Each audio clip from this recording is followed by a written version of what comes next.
everyone, I'm back again with another video. This one is a little sooner than I'd anticipated. I was only going to do like weekly updates to my PoE adventure. However, about an hour before the game went live, I saw a post, or a comment rather, from a viewer who pointed something very important out to me that I essentially just couldn't leave unaddressed or dealt with. And I didn't really want to take away the old video or do anything, or just do like a sneaky edit, just in case any of the people had already started to like play the same kind of build as I am along with me. But this also applies to anybody else who is struggling with the new melee mana cost issues, because it's mana related. Essentially, the TLDR of it is blood magic is not the answer. As simple as that. That is, we had mana issues. One of the ways that I was going to solve the mana issues was to use blood magic, and then alongside blood magic I was going to use a blessing to make it so that I could just cast pride instead of reserve pride. Our health was naturally low because we had to keep reserving life, and as someone pointed out in one of the comments, PoB does not take into account the blessing properly. It doesn't tell you what it can and can't do, and it doesn't tell you it won't take into account other things in the same item and reserve them. So basically, the blessing didn't work out. There was a whole load of problems because if you take the blessing away, we didn't have the life to actually reserve most of this stuff without basically running around practically dead. It kind of upended the whole mana situation back into the negative. But thankfully, there was another comment from another user which kind of pointed out how inefficient I had been with getting the sanctuary wheel, because while the sanctuary is kind of nice to really max out your spell block, it's not needed, and not for the amount of points that we can see. You can see we're taking 1, 2, 3, 4, 5, 6, 7, 8 levels of investment, and the only thing we're getting out of this is essentially 6% spell block. It's all that's giving us for 8 levels. 6%, it's not worth it, right? So someone pointed this out, and I had to kind of concede the fact that, yeah, that's definitely a waste. It's definitely a big waste. It is not worth that much. The difference is going to be negligible, and even if there is a difference, we've got 100 spell suppression to catch it anyway. So there's been a few changes to this. As you can already see, we've taken away the sanctuary node. That's completely gone. And we also have taken away blood magic. That's gone. And we've also taken away the mastery that had 20% increased life reservation efficiency, because we're no longer working with life. We have gone back to mana. In exchange for that, we've managed to get some points over here. We've got ourselves a new Crimson Jewel, another one, which is going to allow our DPS to stay at the 9 million mark. You can see here we were at 9 million. We've gone down to 8.9 million, and it's a sacrifice I am willing to make. Minus 100,000 damage, and in return we get no mana problems ever. So we can see here we've got vitality on arrogance. It's still reserving about 400 life, and this is basically because vitality is a static number, not a percentile, those that don't know, which means that because we have a naturally small mana pool, that this is just better off being connected with arrogance so that it takes our life. Because we have a lot of life, we don't have much mana. So that's still taking life, but it's kind of unimportant because we have all our stuff here. So we have Pride, Flesh to Stone, Tempest Shield, and it's all coming out of our mana. We still have 22% of it unreserved, which is 152 left. And at the same time, we've managed to reduce the mana cost of our skill down to 15 mana and 13 life per attack, which is absolutely nothing. And in return, we also have Mana Leech to go on top of our mana regen. meaning that this is going to be very easy to sustain. We're going to have no problems.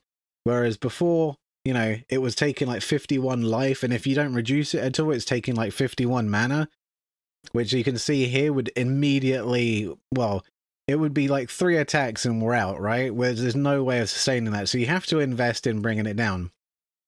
The first investment that I've changed, because I'm quite fond of these, is the Mana Reservation Helmet. I didn't have it originally because we went with Blood Magic, and Blood Magic is the lazy answer that solves your problems. However, it didn't really solve the problems, we had to go back in and think. And the Mana Reservation Helmet it's kind of a staple helmet for a lot of builds. I've used it many times before.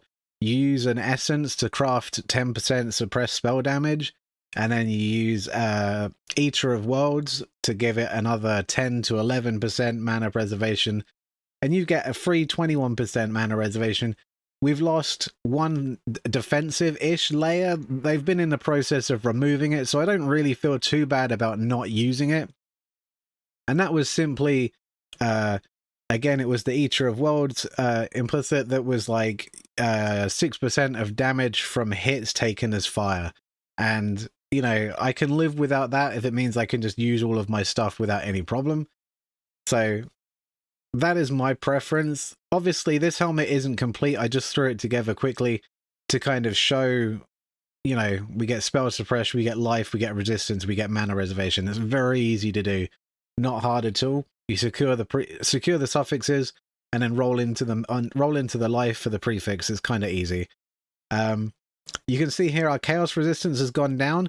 This is because I haven't gone in and redone all of the gear in this PoB to properly even it out. That's something you're going to have to do yourself.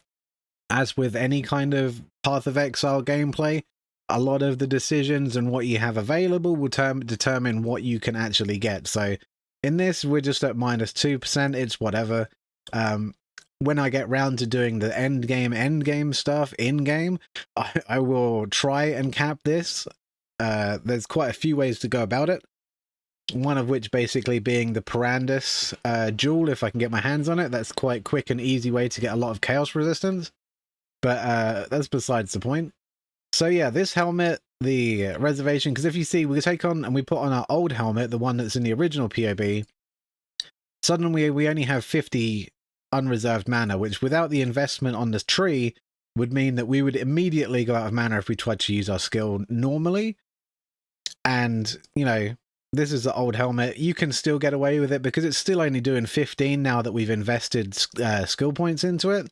So you can do it, but there's not much room for error, right? All it will take is a couple of things to proc and a movement skill, and then you're waiting. And we don't want to be waiting at all. So the Reservation Helmet is the first fix to this, giving us more flat mana to play around with. And then the second is on the tree. Now, the tree is quite simple, as I said. We went over to our Crimson Jewel. It gave us space. What we've used to make the mana more palatable is reduce mana cost of attacks by 8%, attack and mana cost. Spirit of War, 15% reduce mana cost of attacks. Again, this is reducing attacks, but it's also giving us mana leech, which will help us keep up with the very small amount that we'll actually be spending. And we've basically gone and done the same again. This is all on our regular pathing, so we're not going out of our way for anything. Again, attack and mana cost, 8% reduced mana cost of attacks. Cannibalistic Rite. Again, this is quite nice because this offsets 10% of that cost of mana onto our HP, which we have plenty of HP. We have plenty of HP Regan and we have plenty of HP Leech. So we can do this. This is perfectly fine. And on top of that, it reduces the mana cost of attacks again by another 15%. So this node here is amazing. Now you'll notice I haven't taken the Mastery for another 10% reduced, and I haven't taken the Mastery for another 12% mana reduced. I have taken this one instead, that skills cost life instead of 15% of the mana cost. So this again is taking more of the mana and putting it onto our life, which we have plenty of and plenty of regeneration of.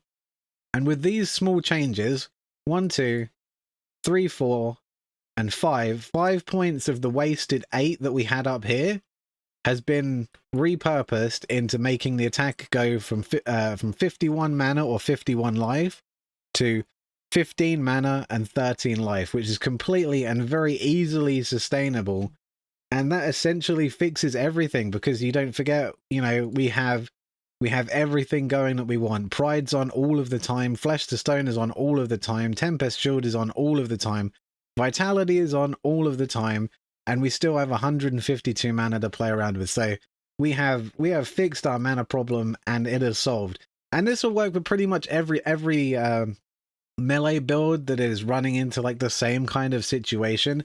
If you're having mana troubles, offset the mana cost onto your HP as much as possible, and just take a couple of these skill cost reduction nodes. That's literally all that we've done here, and it's fixed. So, you know, as easy as it is to just say blood magic is not the answer. It is a trap.